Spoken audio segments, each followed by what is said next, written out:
President Joe Biden.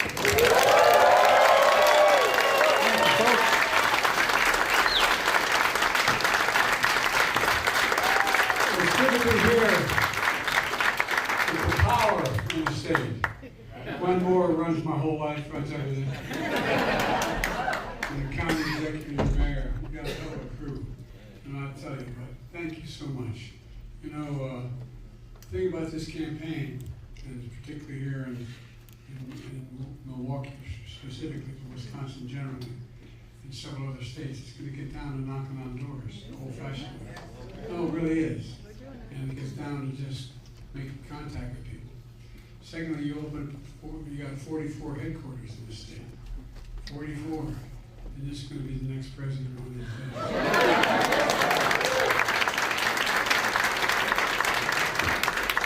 When you become president and they say Joe Biden's out in the waiting room, promise you won't say Joe who. Folks, look, we've got a lot to do, and there's an awful lot at stake in this campaign. I need not tell you, you all understand it fully.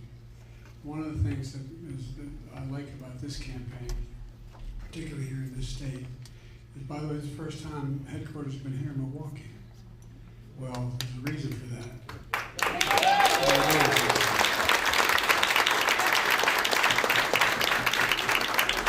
If it wasn't, I'd be afraid of going back with Gwen. But all kidding aside, look, this is about ordinary people.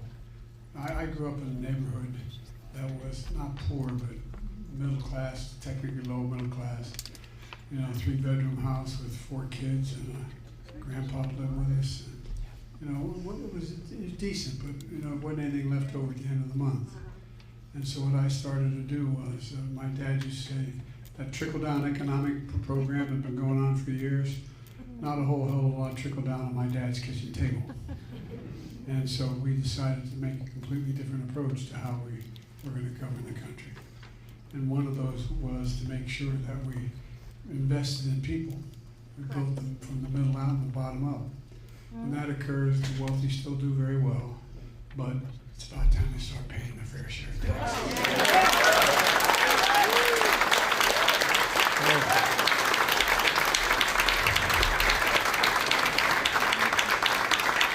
And today I just came from announcing a $36 million project to reconnect this city in a way that it should have never been separated in the first place. Right. The reason I know that, my city, the city of Wilmington, Delaware, where I grew up, is a situation where we have I-95, not what's that, I-94 here.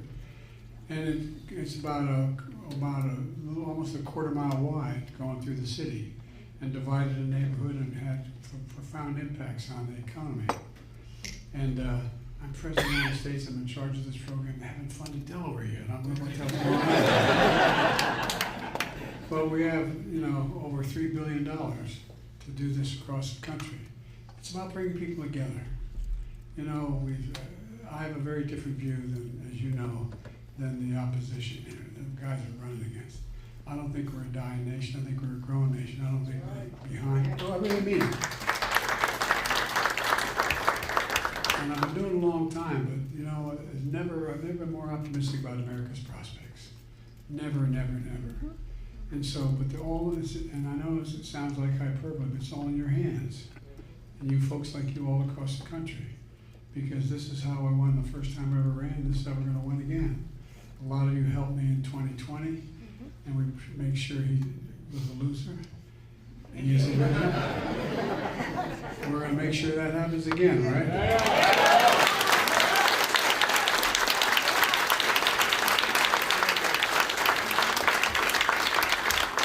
And by the way, we are a country of immigrants.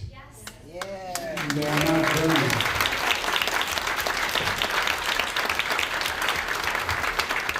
And look, you know, the fact of the matter is, all of us are immigrants. Every one of us, except the Native Americans here.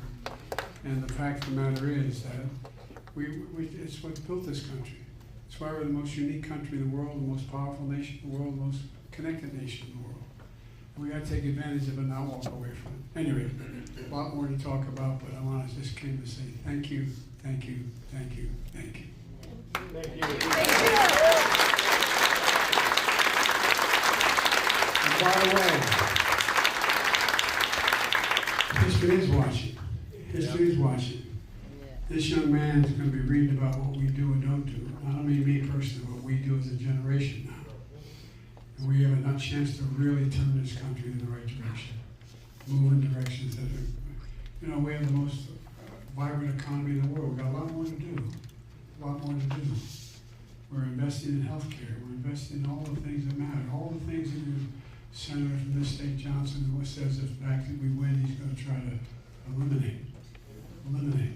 So this is really important, not because of me, but because of all of you and all we can do.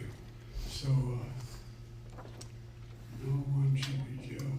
By the way, I'm taking care of that. No one's going to be jailed. No one should be jailed for just using and possessing marijuana and staying on the record.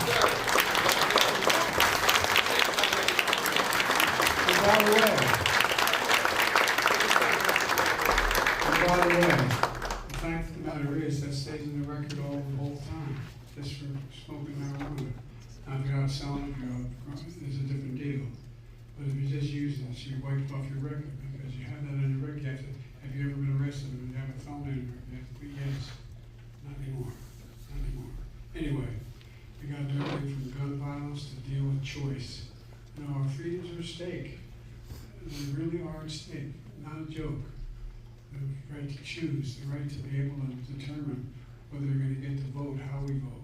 There's so much more we can do, but I'm talking too much. I just want to talk to you. Thank you all very, very much. Thank you.